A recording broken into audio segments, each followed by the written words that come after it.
Guys, welcome back to some more AFK Arena. Today we're over on our YouTube account and we're talking about the Awakened Heroes. So big shout out to Engin. He said, hey, can you put together something for the Awakened Heroes? It is a question that I do get a lot of times. Big disclaimer here, guys. Ultimately, the heroes that you want to build, you can go ahead and build them. I'm going to go over a couple of the primary ones, a couple of the utilities within these Awakened Heroes. So for the first one, guys, the Awakened version of Solise.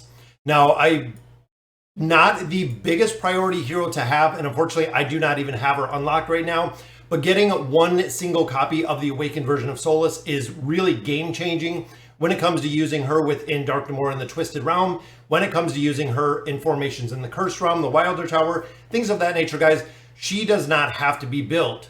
Now, with that being said, the stronger you build her, the better she is going to perform, the more healing she is going to do, the more damage she is going to do. But again, as far as the priority heroes, her as support works incredibly well, even without having a really big over investment for her. And the other one, of course, is Ezizh, guys. Ezizh is another one, guys. One single copy of the Awakened version of Ezizh will do incredibly well. You do not have to build him out to where I have him here. This is absolutely overbuilt. Only place I really ever use him is very, very rarely in the Cursed Realm, but the tower, the Hypogean Tower, I do use him in, but sometimes it throws it off because instead of dying, he will actually live, meaning Lucretia doesn't quite get the buff. So those two heroes, guys, again, one single solitary copy will do incredibly well within AFK Arena. So the first hero that I would build, honestly, looking at utility, is the Awakened version of Brutus as of today. With that being said, guys, we know the Graveborn Awakened hero is coming pretty soon, but we're seeing Brutus in a lot of different game modes. We're seeing Brutus within the Cursed Realm. Because of the lack of heroes in the Mauler Tower, works incredibly well in the Mauler Tower. We also see him in a lot of different game modes, including the Temporal Rift. We're also seeing him within the Grand Hunt. When it comes to the Abyssal Expedition, the Hunting Fields will do incredibly well, which is the reason why I chose him over building out Thane. Would be, again, my first choice. Now, with that being said, again, I know it is either or, guys. Even Brutus does incredibly well in the Treasure Scramble. We see him with a lot of utility within PvP. He has made his way into a lot of formations. So overall, guys, you want to get a plus 35 signature item on him because of this stat right here, the haste. You want to build out the haste or get the signature item to plus 35 because he is going to get a bonus for the haste. One of the only heroes, or one of the very few heroes that actually have haste as the secondary stat on the signature item. Furniture, you want to build them out. With the engraving, you want to build them out. Big reason is the Awakened heroes do get additional skills and abilities as you're building them. In addition, guys, the damage dealers like Brutus, to do the damage, he has to have the stats. That is where, again, some of those, the engraving and the furniture will just add stats to him, making him much stronger for an Awakened hero. Followed very, very closely by Thane.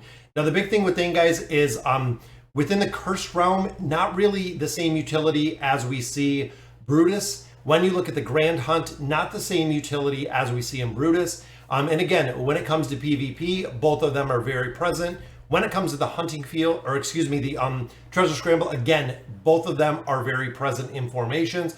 Even when you look at the Lightbearer Tower versus the Mauler Tower, both of them are very present within formations, and they do work incredibly well in the respective towers. Now, looking at Thane, he gets crit. Getting it to 35 would boost him up a little bit, but overall, guys, the haste is much more important than the crit. Big thing with Thane is when he kills targets, he actually gets a little bit more to the abilities, and that's the problem kind of within the Cursed Realm where you're not going to kill the target. Meaning that the effectiveness in there does go down a little bit because, again, the target is not going to be killed within that formation. But as far as PvP, guys, he is just a monster to deal with. He's pretty tough to counter. I've been using him even in the Isle of Gold. Works incredibly well. Followed by, of course, the Awakened version of Thane. Now, Thane, of course, within the Twisted Realm, the Cursed Realm, has a little bit of utility. Within both of those game modes, the stronger that you build her out, the better she is going to perform in that taking aspect. But overall, guys, for these heroes, and this is really the big part, is if you look here, so I have built the Awakened version of Thane. I built and am building Brutus right there. I do not have Solise. I do not have the Awakened version of Thane. which means, guys, I rely on my friends list. And looking here, I have right there, I have Thane and I have the Wilder. I have the awakened version of Solise. So you can also kind of look at this as what heroes can you borrow, who has the utility or who has the ability to borrow heroes. Now, one thing you have to remember with these heroes, guys, is they are not guaranteed, meaning that if the player, if Miller of quits playing AFK Arena, this awakened Thane will no longer be able to be borrowed from him because he is no longer playing the game and will no longer lend those heroes. Big part to really remember, guys, is with the heroes, you have to have the eligibility to borrow those. That is the reason why we manage our friends list so diligently, is if players need to borrow heroes or if I need to borrow heroes, making sure that we do have players on the friends list or within the friends list that we can build.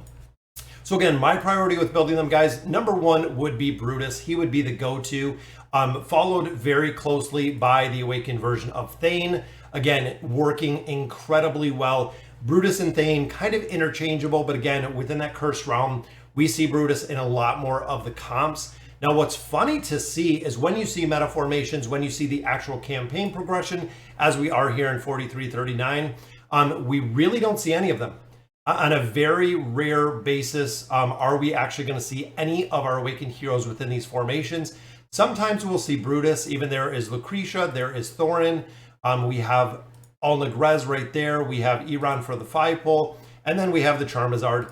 Overall, guys, a lot of these awakened heroes are not making it into formations, are not making it into actual meta comps to be used. See, there's Brutus. Brutus I see on occasion. But again, with Thane, I usually don't see Thane within the formations. Not saying that he cannot be used, but overall, guys, I don't see the utility, and I go through a lot of the campaign stages with a lot of different accounts. I don't see the same utility using the awakened version of Thane than I see with Brutus. And again, Brutus with utility, we see Brutus in a lot of different formations. We actually see him, of course, dominating some of the towers, but we see him in a lot of places like the Temporal Hunt up here with the Grand Hunt. We actually see him in a lot of different formations. And here, like I said earlier, we also see him in a lot of Cursed Realm formations because, again, he isn't the dependent one on killing the targets. He is really, really the focus in there is a little bit different within the Cursed Realm. Again, just maximizing the damage versus doing actually killing the targets. And the same is also true with Thane, guys. Again, we don't see her within a lot of the campaign formations. Not saying she doesn't have a lot of utility.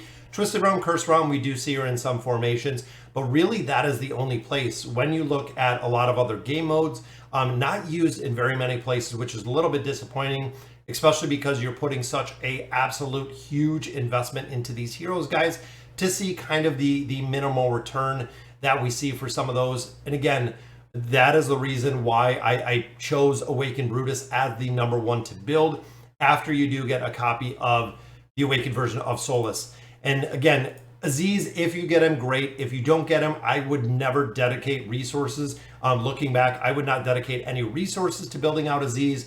Get one copy of the Awakened version of Solise and then move on to, again, in my opinion, Brutus, or save your resources to see what is coming with our Graveborn hero, which should be released relatively soon. Sorry, guys, so that'll do it for today's videos. Let me know in the comments what you guys think, which heroes you really feel should be awakened first. And as always, thank you guys for watching.